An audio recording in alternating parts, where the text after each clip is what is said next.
Hello.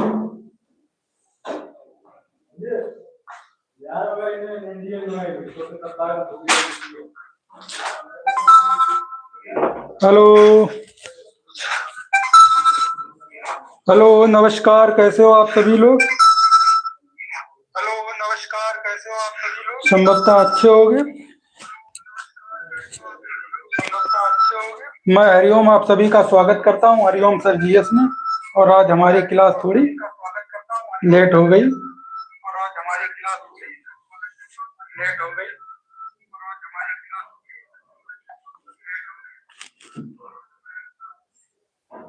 चलिए class start करते हैं। तो हम लोग क्या पढ़ रहे थे? हम लोग पढ़ रहे थे साइंस में हम लोग पढ़ रहे थे तरंग चैप्टर। फिजिक्स में हम लोग क्या पढ़ रहे थे? तरंग। हम कौन सा चैप्टर पढ़ रहे थे? तरंग, वेव। हम लोग पढ़ रहे थे वेव। और कल हम लोगों ने जो तरंग में पढ़ा था वो हमने पढ़ लिया था तरंग की चाल, आवृत और तरंग दैर्घ्य में संबंध। कल हम लोगों ने तरंग दैर्घ्य, आवृत, आवृत काल और आयाम, कल हम लोगों ने 3 चीजें पढ़ ली थी। आज हम पढ़ेंगे आयांतरिक तरंग के बारे में। आज हम लोग क्या पढ़ेंगे? आयांतरिक तरंग, क्योंकि कल हम लोगों ने यांत्रिक तरंग कंप्लीट कर लिया था। तो आप लोग हेडिंग डालेंगे अयांत्रिक तरंग। क्या हेडिंग डालेंगे? अयांत्रिक तरंग। आज हम लोग समझेंगे अयांत्रिक तरंग के बारे में। क्या समझेंगे? अयांत्रिक तरंग के बारे में। जिस भाई लोगों ने चैनल को सब्सक्राइब नहीं किया, सब्सक्राइब कर लें। चलिए, अयांत्रिक तरंग। अयांत्रिक तरंग क्या होती है? अयांत्रिक तरंग कैसी होती है? उदासीन तरंगे होती है। अयांत्रिक तरंग जो होती हैं वो कैसी होती है? उदासीन तरंगे होती हैं और विद्युत चुंबकीय तरंग होती हैं। अयांत्रिक तरंग कैसी होती हैं? उदासीन। अयांत्रिक तरंग कैसी होती है? उदासीन। ये तरंग उदासीन होती हैं। उदासीन होती हैं। अयांत्रिक तरंग कैसी होती है? उदासीन होती हैं। और कैसी होती है? विद्युत चुंबकीय तरंग है। अयांत्रिक तरंग कैसी तरंग है?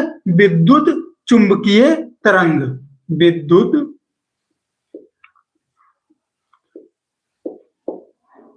चुंबकीय तरंग। अयांत्रिक तरंग कैसी है? विद्युत चुंबकीय तरंग। और ये प्रकाश की चाल के समान चलती है। किसके समान चलती है? प्रकाश की चाल के समान। अयांत्रिक तरंगें जो होती हैं वो प्रकाश के चाल के समान तरंग होती हैं। कैसी होती है? प्रकाश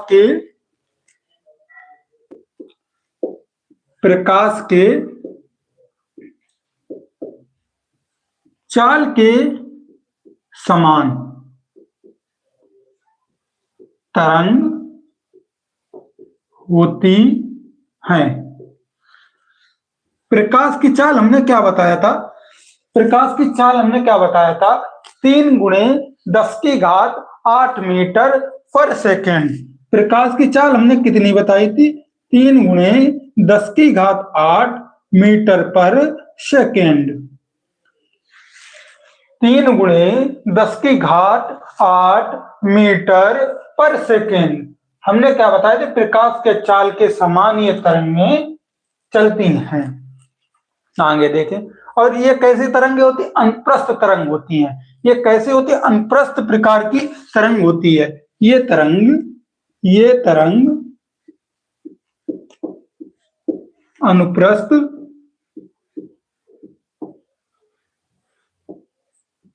प्रकार की होती हैं। ये तरंगें अनुप्रस्थ प्रकार की होती हैं और ये निर्वात में क्या कर सकती हैं? गमन कर सकती हैं। अयांत्रिक तरंगें निर्वात में क्या कर सकती हैं? गमन कर सकती हैं या निर्वात में चल सकती हैं।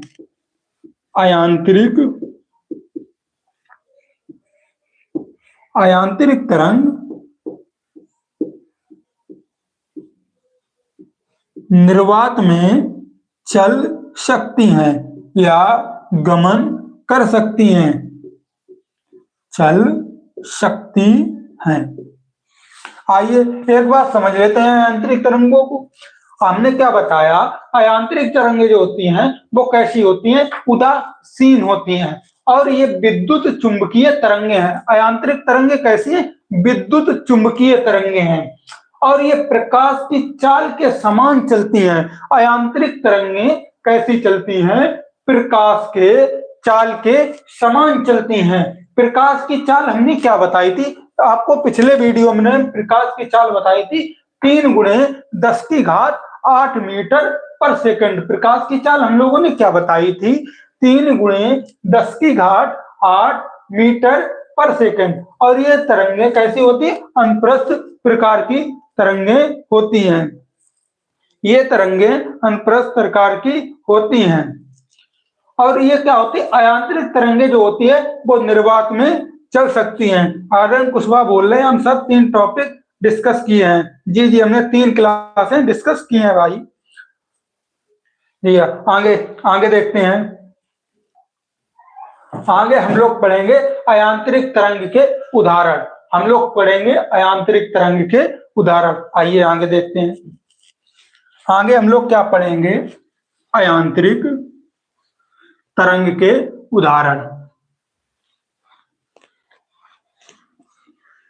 हेडिंग हम लोग क्या डालेंगे, अयांत्रिक तरंग के उदाहरण। हेडिंग डालिए आप लोग।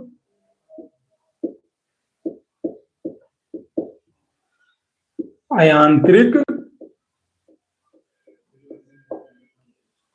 तरंग के उदाहरण।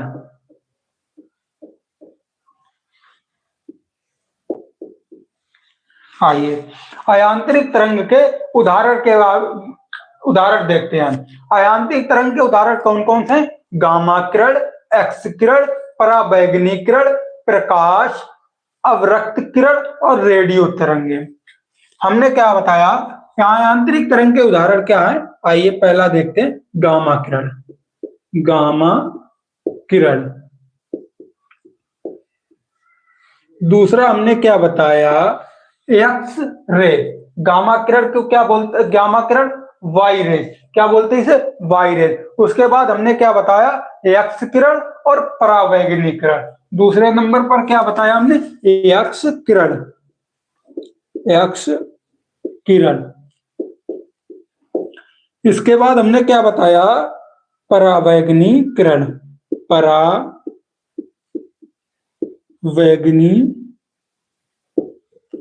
किरण। हमने क्या बताया, परावैंगनी किरण। उसके बाद हमने क्या बताया, प्रकाश और अवरक्त किरण। चौथे नंबर पर क्या बताया हमने, प्रकाश। पांचवें नंबर पर क्या बताया हमने, अवरक्त किरण, अवरक्त किरण।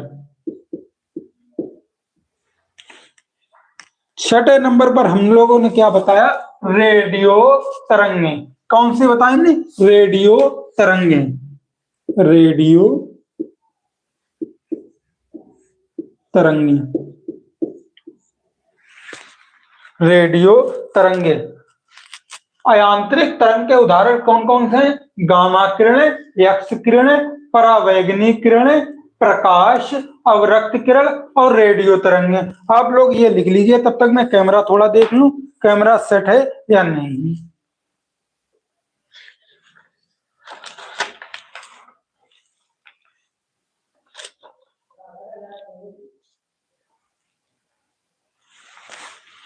आइए, अच्छा कैमरे में थोड़ा नीचे लाइट आ रही है, लेकिन आप लोगों को दिख रहा होगा, आवाज साफ आ रही भाई, आवाज साफ आ रही भाई।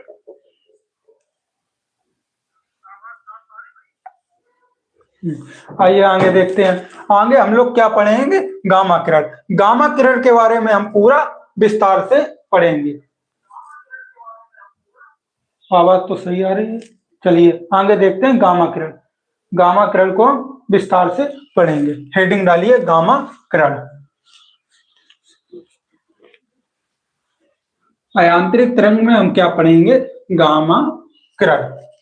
हेडिंग डालेंगे गामा किरण।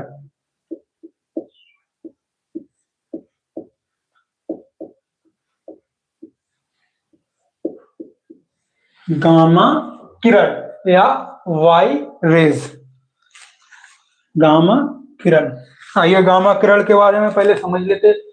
गामा किरण की जो खोज की थी वो किसने की थी? हेनरी वेकुलर ने। गामा किरण की खोज किसने की थी? हेनरी वेकुलर ने। किसने की थी? हेनरी वेकुलर ने। एक सेकंड कमेंट देख लेते। जी सर, हाँ, गामा किरणों की खोज किसने की थी? हेनरी वेकुलर ने। और इनकी जो तरंग दैर्घ्य होती है वो कैसी होती है? न्यूनतम होती है। तरंग दैर्घ्य कैसी होती? न्यूनतम। आइए खोज देखते हैं। खोज, गामा किरण की जो खोज की थी वो किसने की थी? हेनरी वेकुलर ने। वेकुलर। गामा किरण की खोज किसने की थी? वेकुलर ने। गामा से आप लोग ऐसे याद कर लीजिए, गाना कौन बढ़िया गाता है? हेनरी, यानी कि हिमेश रेशमिया, उससे आप हेनरी याद कर लीजिए। उससे क्या रिलेट कर लीजिए? हेनरी रिलेट कर लीजिए। और हमने क्या बताया, इसकी तरंग दैर्घ्य कैसी होती? न्यूनतम होती है। गामा किरणों की जो तरंग दैर्घ्य होती है वो कैसी होती है? न्यूनतम होती है। तरंग दैर्घ्य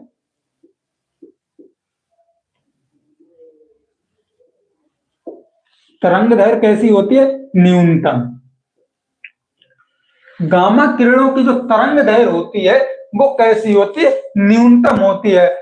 जब तरंग दैर्घ्य अगर न्यूनतम होगी तो ऊर्जा या आवृत्ति कैसी होगी? अधिक होगी। ऊर्जा और आवृत्ति कैसी होगी? अधिक होगी। क्योंकि हमने आपको बताया था आवृत्ति या ऊर्जा बराबर, आवृत्ति या ऊर्जा समानुपाती 1 तरंग दैर्घ्य। हमने आप लोगों को पिछली क्लास में बताया था ऊर्जा या आवृत्ति बराबर, ऊर्जा या आवृत्ति बराबर ऊर्जा या आवृत्ति समानुपात 1 तरंग दैर्घ्य। अगर तरंग दैर्घ्य कम होगी तो ऊर्जा या आवृत्ति कैसी हो जाएगी? अधिक। ऊर्जा या आवृत्ति कम होगी तो तरंग दैर्घ्य कैसी होगी? अधिक। तो यहाँ पर तरंग दैर्घ्य कैसी है? न्यूनतम है। तो यहाँ आवृत्ति और ऊर्जा जो होगी वो कैसी होगी? वो होगी अधिकतम। ऊर्जा या आवृत्ति कैसी होगी? अधिकतम। अधिकतम। गामा किरणों की ऊर्जा या आवृत्ति कैसी होती है? अधिकतम होती है। और इसमें जो भेदन क्षमता होती है, जो गामा किरणों की भेदन क्षमता कैसी होती है? तेज होती है या ज्यादा होती है। इनकी गामा किरणों की भेदन क्षमता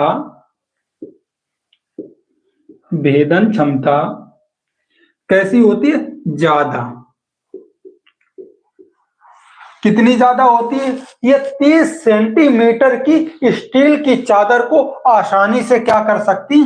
भेद सकती हैं। ये 30 सेंटीमीटर की स्टील की चादर को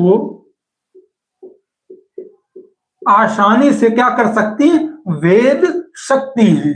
भेद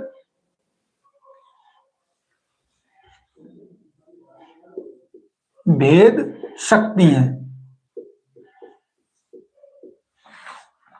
जो गामा किरणें होती हैं वो 30 सेंटीमीटर स्टील की चादर को आसानी से क्या कर सकती हैं? भेद सकती हैं। उसके बाद हम देखते हैं, लेकिन ये जो शरीर पर क्या करती है? ये शरीर को सर्वाधिक क्या करती है? नकारात्मक प्रभाव डालती हैं। ये किरणें, गामा किरणें शरीर पर क्या डालती है? नकारात्मक प्रभाव। गामा किरणें शरीर पर नकारात्मक प्रभाव डालती हैं। गामा किरणें क्या करती हैं? गामा किरणें जो होती हैं वो शरीर पर नकारात्मक प्रभाव डालती हैं। क्योंकि इनकी जो भेदन क्षमता होती है वो कैसी होती है, ज्यादा होती है। जब ये किरणें स्टील की चादर को आसानी से भेद सकती है, कितने 30 सेंटीमीटर स्टील चादर को आसानी से भेद सकती हैं, तो ये शरीर पर कैसा प्रभाव डालती है, नकारात्मक प्रभाव डालती हैं। आगे देखेंगे कोबाल्ट या CO60 कोबाल्ट या CO60 कोबाल्ट या CO60 से निकलने वाली जो किरणें होती हैं या निकलने वाली जो गामा किरणें होती हैं, CO60 से निकलने वाली गामा किरणें क्या करती हैं, कैंसर के जो मरीज होते हैं, कैंसर कोशिकाओं को क्या कर देती हैं, नष्ट कर देती हैं। निकलने वाली किरणें क्या करती हैं, कैंसर के जो मरीज होते हैं उनमें जो कैंसर की कोशिकाएं पाई जाती हैं उनको क्या कर देती है, नष्ट कर देती है, ब्रेक कर देती है, यानी तोड़ देती हैं। हमने क्या बताया, कोबाल्ट 60 से निकलने वाली गामा किरणें क्या करती हैं, कैंसर कोशिकाओं को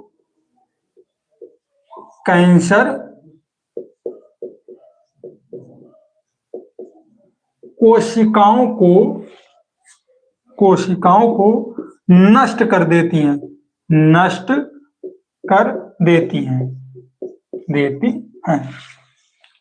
C60 से निकलने वाली गामा किरणें कैंसर कोशिकाओं को क्या कर देती हैं, नष्ट कर देती हैं। कैंसर कोशिकाओं को क्या कर देती, नष्ट कर देती हैं। और ये किरणें और क्या करती हैं, ये किरणें रेडियो एक्टिव परमाणु विखंडन में क्या होती है, पाई जाती हैं। ये किरणें रेडियो एक्टिव परमाणु विखंडन में पाई जाती हैं। ये किरणें रेडियो एक्टिव परमाणु विखंडन में पाई जाती हैं। ये किरणें कहाँ पाई जाती हैं, परमाणु विखंडन में पाई जाती हैं। आप लोगों की नीचे वाली लाइन दिख रही होगी या इस पे लाइट लग रही है, एक सेकंड में देख लूं। हाँ, इस पे आपको लाइट लग रही होगी नीचे वाली। आइए, इसका एक और उपयोग है, ये कैंसर के उपचार में क्या होती है, सहायक होती हैं। कैंसर उपचार में मदद करती है।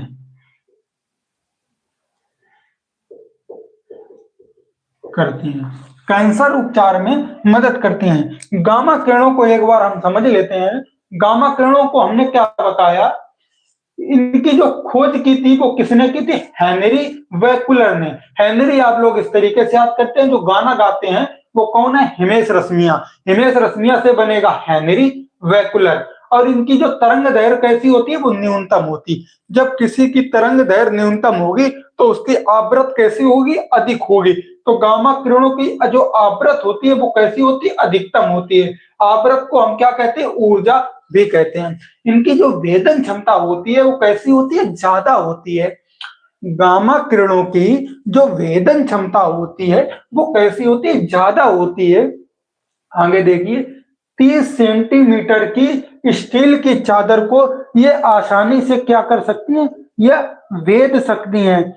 आलोक भाई बोल रहे हैं सुपर, आलोक भाई क्या बोल रहे हैं, सुपर सर 5।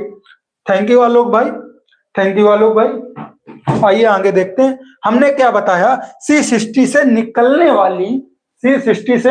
वाली या कोबाल्ट 60 से निकलने वाली गामा किरणें कैंसर कोशिकाओं को क्या कर देती हैं, नष्ट कर देती हैं या ब्रेक कर देती हैं।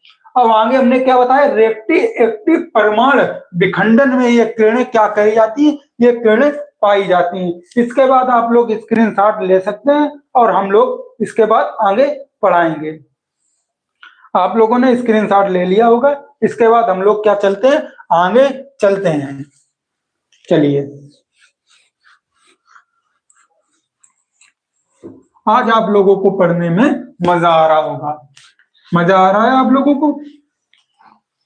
ऐसे ही साथ बनाए रखिए और पढ़ते रहिए, चैनल को सब्सक्राइब करते रहिए। चलिए आइए आगे हम लोग देखते हैं, आगे हम क्या पढ़ेंगे, एक्स किरणें। आगे हम लोग क्या पढ़ेंगे, एक्स किरणें। अगली हेडिंग हम डालेंगे एक्स किरणें। अगली हेडिंग क्या पड़ेगी, एक्स किरणें। आगे हम क्या पढ़ेंगे, एक्स-रे। आलोक भाई बोल रहे हैं सर पीडीएफ सेंड कर दीजिए। आलोक भाई क्या बोल रहे हैं, सर पीडीएफ सेंड कर दो। जी भाई आलोक भाई, पीडीएफ आपको मिल जाएगी। आपको अभी ये चैनल, ये क्लास जैसे ही बंद होगी इसके बाद आप डिस्क्रिप्शन में देखना, आपको एक व्हाट्सएप लिंक मिलेगी या टेलीग्राम लिंक, वहां आपको इसकी पीडीएफ मिल जाएगी। आइए गामा किरणें देखते हैं। गामा किरणें की जो खोज की थी वो किसने की थी, रोंटजन ने। गामा किरणों की जो खोज, गामा किरणों की जो खोज की थी वो किसने की थी, रोंटजन ने। रोंट सॉरी एक्स किरणों की जो खोज की थी वो की थी रोंटजन ने। रोंटजन ने, रोंटजन।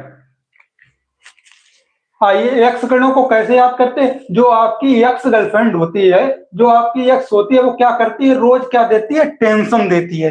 रोज क्या देती है, टेंशन देती है।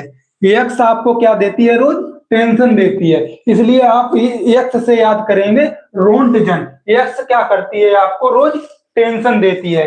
इससे आप क्या करेंगे, एक्स किरणों की खोज किसने की, रोंटजन ने। आइए एक्स किरणों के बारे में आगे हम समझ लेते हैं। एक्स किरणों की तरंग दैर्घ्य कैसी होती है, गामा किरणों की अपेक्षा ज्यादा होती है। एक्स किरणों की तरंग दैर्घ्य, तरंग आगे तरंग दैर्घ्य देखेंगे इसकी। इसकी जो तरंग दैर्घ्य होती है वो गामा किरणों की अपेक्षा ज्यादा होती है। गामा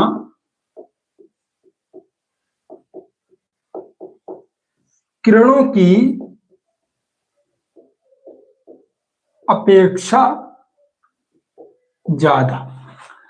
एक्स किरणों की जो तरंग दैर्घ्य होती है वो गामा किरणों की अपेक्षा ज्यादा, परंतु जब तरंग दैर्घ्य ज्यादा होगी तो आवृत्ति कैसी होगी, कम होगी। आवृत्ति या ऊर्जा कम होगी। एक्स किरणों की आवृत्ति, आवृत्ति या ऊर्जा क्या होगी, कम होगी। आप लोग भूल तो नहीं गए, ये हमने सूत्र बताया था, आवृत्ति या ऊर्जा समानुपाती 1/तरंग दैर्घ्य।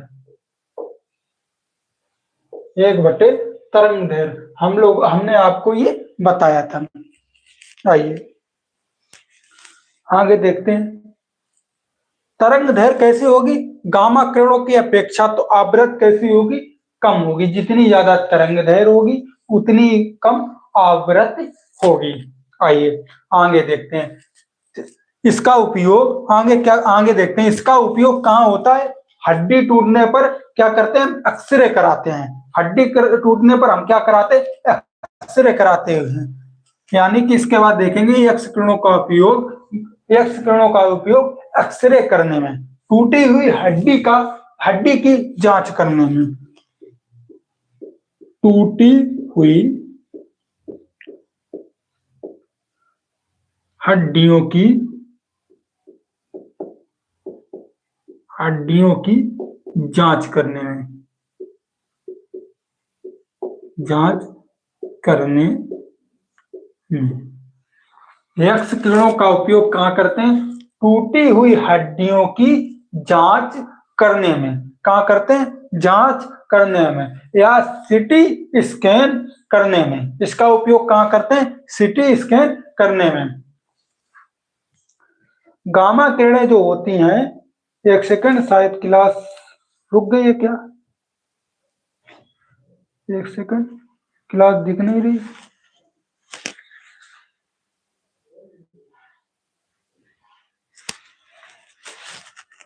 एक सेकंड,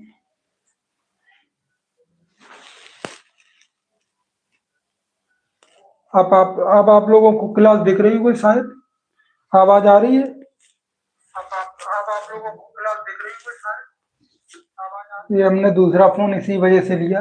कभी कभी क्या होती थी, लाइव क्लास क्या हो जाती थी, बंद हो जाती थी। लाइव क्लास कैसी हो जाती थी, बंद हो जाती थी। हमने क्या बताया, एक्स किरणों का उपयोग कहाँ करते हैं, टूटी हुई हड्डियों की जांच करने में। गामा किरणों की अपेक्षा नकारात्मक प्रभाव कम मिलता है। एक्स किरणों का जो प्रभाव है, वो प्रभाव वो गामा किरणों की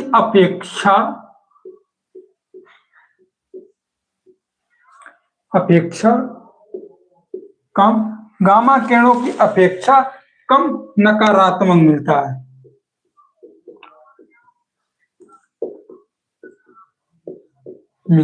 है।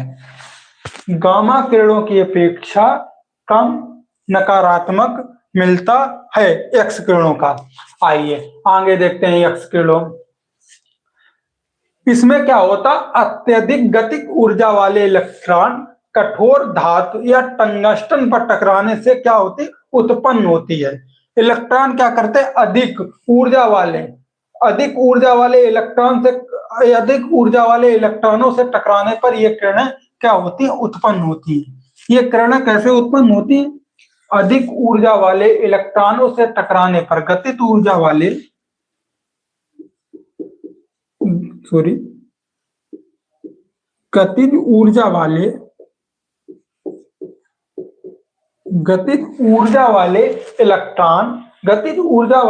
इलेक्ट्रॉन का कठोर धातु से टकराने पर उत्पन्न होती हैं। गतिज ऊर्जा वाले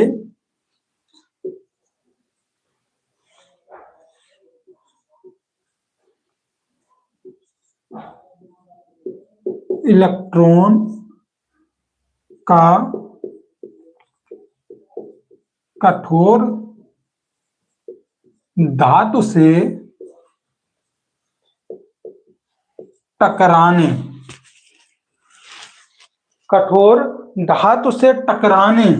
से उत्पन्न होती हैं।